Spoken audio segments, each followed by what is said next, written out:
모든 사람에게는 원하든 원하지 않든 늘 찾아오는 친구가 있습니다. 이 친구랑 멀어지고 싶지만 이 친구는 계속 찾아오고 또 찾아옵니다. 본인은 그 친구가 싫으면서도 어느샌가 자기도 모르게 그 친구를 부릅니다. 그 친구가 지긋지긋하면서도 어쩔 수 없이 또 그를 부르고 있는 내 자신을 발견합니다. 그 친구는 바로 염려라는 놈입니다. 떨쳐내고 싶어도 하루에도 수없이 내 속에서 자연스럽게 일어납니다. 매 순간 염려에 얽매여서 살아가는 내 자신을 봅니다. 처음부터 솔직히 말하면 이 염려에서 완전히 자유할 수는 없습니다. 여기서 완전히 벗어나기란 불가능합니다. 믿는 자라 할지라도 염려 없이 살아가기란 불가능합니다.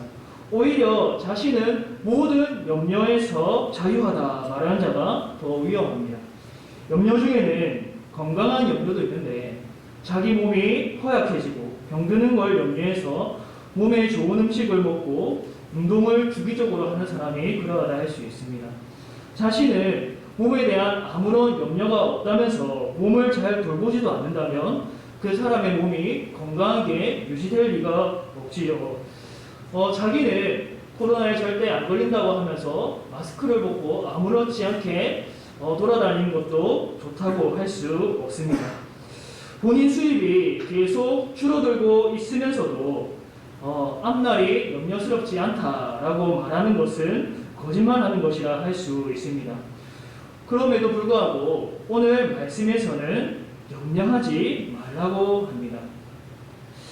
돈이 있든지 없든지 아무것도 신경 쓰지 않고 어떻게든 되겠지 하는 사람을 무책임한 낙천주의라고 할 수 있습니다. 예수님께서는 오늘 말씀에서 염려하지 말라라고 말씀하시는데 염려 자체를 하나도 하지 말라라는 뜻은 아닙니다. 그 이전에 세상적인 염려에 지나치게 얽매이지 말라라고 하시는 의미입니다. 오늘 말씀 25절에 보면 이렇게 말씀합니다. 그러므로 내가 너희에게 이르노니 목숨을 위하여 무엇을 먹을까 무엇을 마실까 몸을 위하여 무엇을 입을까 염려하지 말라. 목숨이 음식보다 중하지 아니하며 몸이 의복보다 중하지 아니하냐.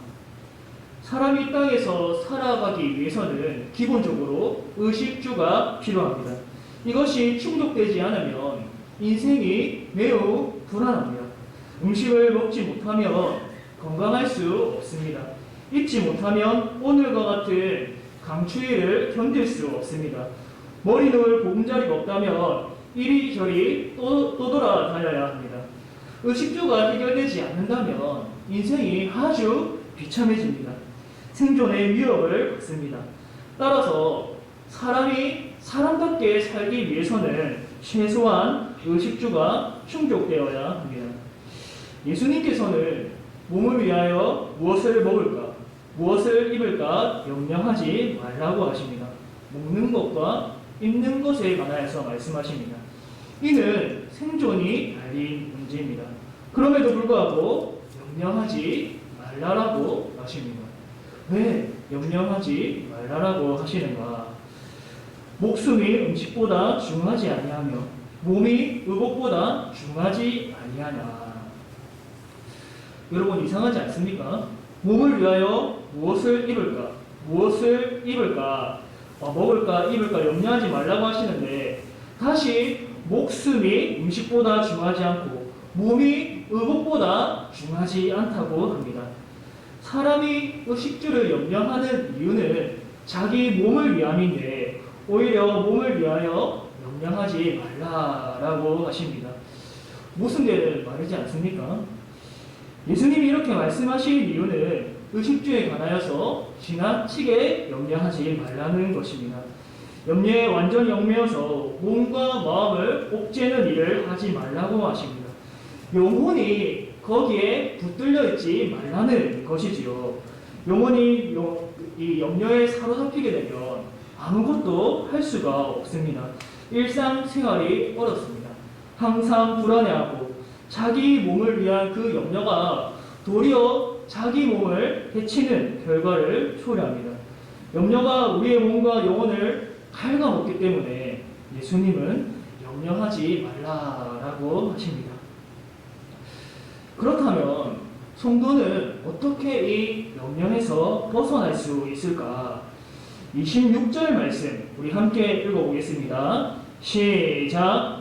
공중의 새를 보라. 심지도 않고 거두지도 않고 창고에 모아두시도 아니하되 너희 하늘 아버지께서 기르시나니 너희는 이것들보다 귀하지 아니하냐. 아멘. 공중의 새는 누가 집에서 키우거나 따로 먹이를 주거나 하지 않습니다. 새를 양육해서 공중에 날려보내는 사람을 보셨습니까? 새에게 먹이를 올려주는 사람을 보셨습니까? 없습니다. 그런데도 공중의 새는 아주 잘 날아다닙니다. 누가 집을 지어주지도 않고 먹이를 주지 않아도 헐헐 잘 날아다닙니다. 왜냐하면 하늘 아버지께서 친히 기르시기 때문입니다. 아무도 돌보지 않는 새지만 하늘 아버지가 다스려 주십니다. 하늘 아버지가 그 새를 친히 기르십니다. 하나님이 허락하지 않으시면 그 어떤 새도 하늘에서 떨어질 수 없습니다. 이 세상은 하나님이 만드셨을 뿐만 아니라 또 다스리고 계심을 우리는 공중에 있는 새 한 마리를 볼 때 깨닫습니다. 말씀을 다시 보면 예수님은 그냥 새가 아니라 공중의 새라고 하십니다. 집에 박혀있는 새가 아닙니다. 날지 못해서 땅에 머무르고 기어다니는 새가 아닙니다. 지금도 헐헐 날고 있는 공중의 새를 보러 가십니다. 활기가 넘쳐서 창공을 누비고 있는 새입니다. 하나님이 새를 건강하게 기르셔서 하늘을 날게 하십니다.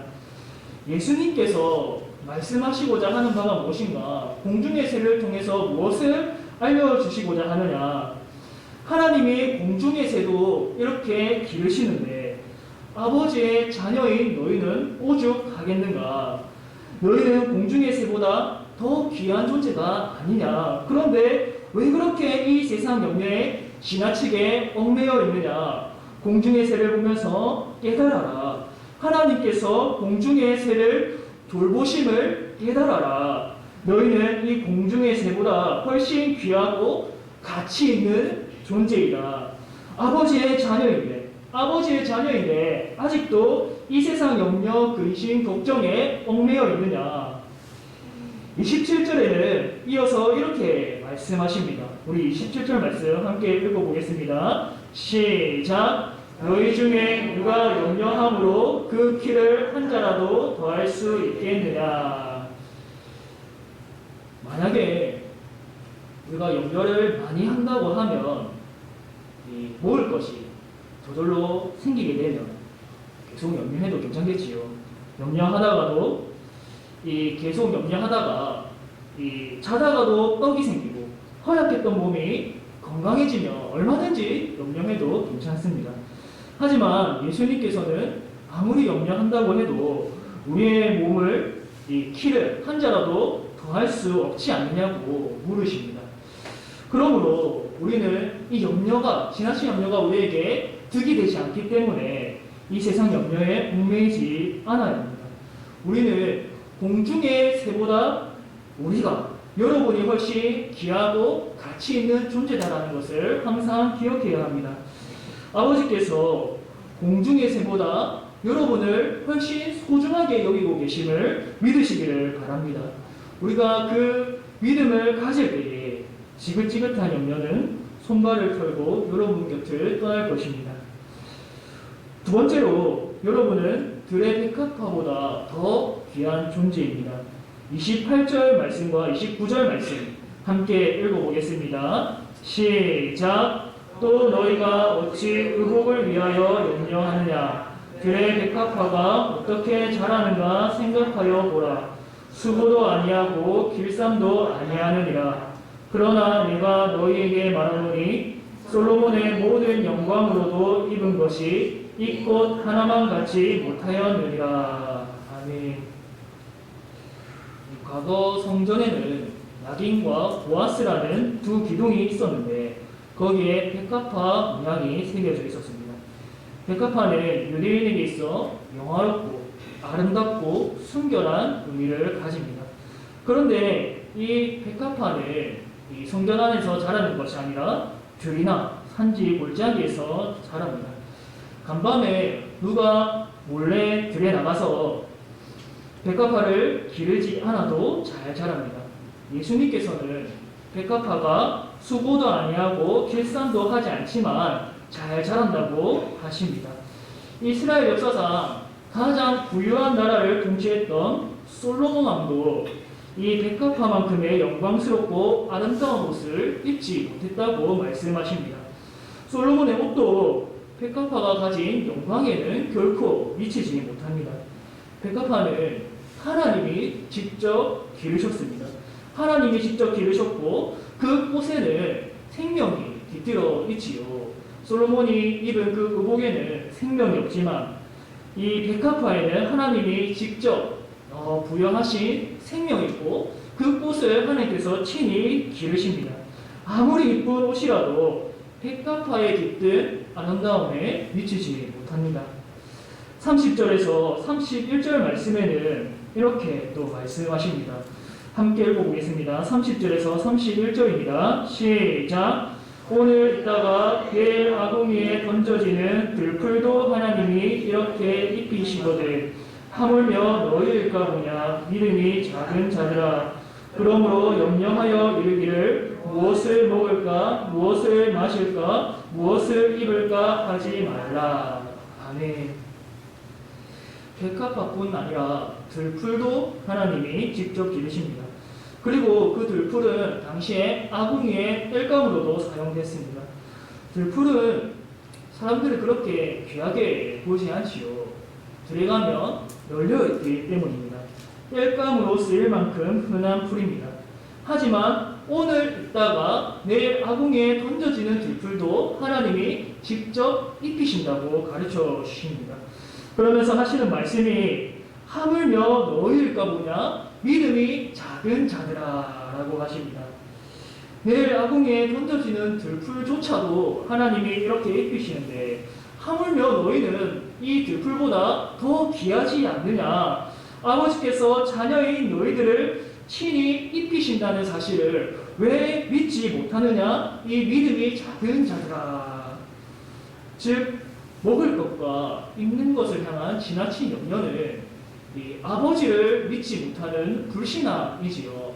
아버지께서 나를 먹이시고 입히신다는 그 말씀을 내가 진정으로 진심으로 믿지 못하기 때문에 지나치게 염려하고 앞날에 대해서 지나치게 불안해하는 것입니다. 하늘아버지가 자녀인 나를 먹이시고 입히신다는 그 믿음에 온전히 서있지 못하기 때문에 늘 불안해하고 평강이 없고 그렇게 하루하루를 괴로워하며 살아가게 되는 것입니다. 나는 하늘 아버지를 신뢰하고 있는가? 하나님이 나를 지금도 보고 계시며 돌보신다는 진리를 붙잡고 살아가는가? 이 시간 여러분 자신을 돌아보시기를 바랍니다. 혹시 지나친 염려에 사로잡히지 않았습니까? 들의 백합화를 보십시오. 하나님께서 친히 아름답게 자라게 하십니다. 오늘 있다가 내일 아궁이에 던져지는 들풀조차도 하나님께서 친히 기르시는데 자기 아들을 내어주시기까지 사랑하시는 그 자녀들은 얼마나 더 세심하게 돌보시겠습니까? 아버지께서는 나를 그리스도 안에서 자녀가 되는 권세를 주셨음을 기억하셔야 합니다. 요한복음 1장 12절에서 13절 말씀 제가 한번 읽어드리겠습니다. 영접하는 자, 곧 그 이름을 믿는 자들에게는 하나님의 자녀가 되는 권세를 주셨으니 이는 혈통으로나 육정으로나 사람의 뜻으로 나지 아니하고 오직 하나님께로부터 난 자들이니라. 아멘. 예수님의 이름을 믿으면 하나님의 자녀가 되는 권세를 얻습니다. 이 권세는 내게서 나온 것이 아니죠. 혈통적으로 또 유대인이라고 해서 그 권세가 자동적으로 생기는 것은 아닙니다. 유대인이라도 혈통을 내세워서 하나님의 자녀가 되는 권세를 얻을 수 없습니다. 아무리 좋은 가문에 태어난 자라 할지라도 그것을 내세워서 하나님의 자녀가 되는 권세를 얻을 수 없습니다. 사람이 하나님의 자녀가 되기를 간절히 바란다 해도, 간절히 원한다고 해도 되는 것도 아닙니다. 사람이 이 의지로 원한다고 해서 될 수가 없습니다. 하나님의 자녀가 될 수 무엇으로 가능하느냐? 오직 하나님의 뜻으로 가능합니다.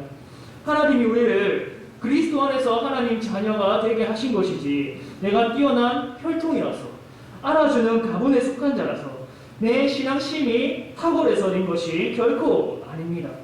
하나님의 자녀는 하나님의 뜻으로 된 것이지, 하나님의 이 사람이 이룬 일이 아닙니다. 하나님이 하신 일입니다. 즉 하나님의 자녀가 되는 것은 우리에게 있는 능력이나 배경에 달린 것이 아니고 하나님에게 달린 것입니다. 하나님께서 직접 우리를 그리스도에게 접붙이시고 그의 공로로 인하여서 자녀 삼아 주셨습니다. 이는 결코 취소될 수 없는 은혜입니다. 내가 신앙생활 잘하면 하나님께서 자신의 자녀로 인정해 주시고, 내가 잘못할 때는 자녀가 아니라고 말씀하시는 것이 아닙니다. 그리스도 안에 있으므로 우리는 자녀가 되었고, 성령이 우리 안에서 역사하심으로 아버지라고 부르게 됩니다. 우리가 아버지의 자녀라는 것은 내 상태와는 상관없이 취소될 수 없는 은혜입니다. 물론 이 믿는 자라 할지라도 믿음에서 멀어지면 매를 맞게 됩니다. 그렇다고 해서 아버지께서 사랑하지 않는 자녀가 아닙니다. 매도 사랑하시니까 때리는 것이지요. 자기 곁을 떠난 아들이라 할지라도 그 아들이 돌아오기를 바라면서 멀리서 지켜보시는 그 아버지의 마음을 깨닫고 믿으시기를 바랍니다. 세 번째로 예수님께서는 염려하는 삶이 아니라 먼저 그의 나라와 그의 의를 구하는 삶을 살라고 하십니다. 33절과 34절 말씀 함께 읽어보겠습니다. 시작. 그런즉 너희는 먼저 그의 나라와 그의 의를 구하라. 그리하면 이 모든 것을 너희에게 더하시리라. 그러므로 내일 일을 위하여 염려하지 말라. 내일 일은 내일이 염려할 것이요 한날의 괴로움은 그날로 족하니라. 아멘. 그리스도인의 삶과 불신자의 삶은 무엇이 다를까요? 외적으로 보면 살아가는 것은 비슷하지 않습니까? 그런데 그리스도인의 삶과 불신자의 삶은 근본적으로 무엇이 다를까요? 그리스도인은 하나님 중심으로 산다는 사실입니다. 그리스도인은 이 세상에서 잘 먹고 떵떵거리며 살기 위해서 사는 것이 아닙니다. 참된 가치가 이 세상에서 잘 먹고 돈 많이 버는 데 있지 않다는 것을 잘 압니다. 참되고 영원한 가치는 하나님의 말씀과 그에게 순종하는 데 있다는 것을 압니다. 따라서 불신자와 똑같이 사회에서 살아가지만 하나님 뜻대로 살아가기를 믿습니다. 똑같이 숨을 쉬며 살아가지만 이 하나님 중심으로 하나님 뜻에 순종하며 살아가는 것입니다. 삶의 우선순위를 하나님 나라와 그의 의를 구하는 삶에 두고 있는 것입니다. 먹는 것과 입는 것이 중요하지 않다는 것이 아닙니다. 이를 얻기 위해서 일하지 말라는 것도 아닙니다. 음식 장사하는 사람, 옷 장사하는 사람을 속되다고 말하는 것도 아닙니다. 무책임하게 아무 일도 하지 않고 그러면서 아무런 염려도 하지 않고 낙천적으로 살아라는 말도 아닙니다. 우선순위가 하나님에게 있어야 한다는 말입니다. 언제나 내 뜻보다는 하나님 뜻을 우선하고 이 세상의 가치보다 하나님 나라의 가치에 중점을 두라는 말입니다. 우선순위를 그의 나라와 의에 둘 때에 하나님이 친히 돌보아 주십니다. 직장 생활도 똑같이 하지만 하나님 중심으로 해야 되는 것이죠. 하나님 뜻대로 해야 되는 것이지요. 누구를 속이거나 부당하게 이익을 취하지 않고 하나님이 명하신 대로 진실되고 거룩하고 정직하게 살아갈 때 하나님이 친히 돌보아 주심을 믿어야 합니다. 먼저 그의 나라와 그의 의를 구하는 삶을 우리가 일상에서 열심히 살아갈 때 하나님이 이 모든 것을 더하십니다. 34절에 내일 일을 위하여 염려하지 말라. 내일 일은 내일이 염려할 것이요 한날의 괴로움은 그날로 족하니라 라고 말씀하십니다. 내일도 하나님이 여전히 살아계셔서 역사하십니다. 내일도 하나님이 이 세상을 다스리고 계십니다. 그렇기 때문에 우리는 이 하나님을 바라보고 믿으면서 지나친 염려에 얽매여서 평생 괴로운 인생을 살지 말아야 합니다.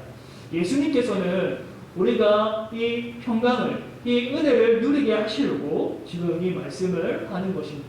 지나친 염려로 인하여서 평생 괴로움에 허덕이다가 살지 않도록 아버지를 신뢰하고 그분의 능하신 팔을 의지하며 살아갈 수 있게 하려고 이 교훈을 주시는 것입니다.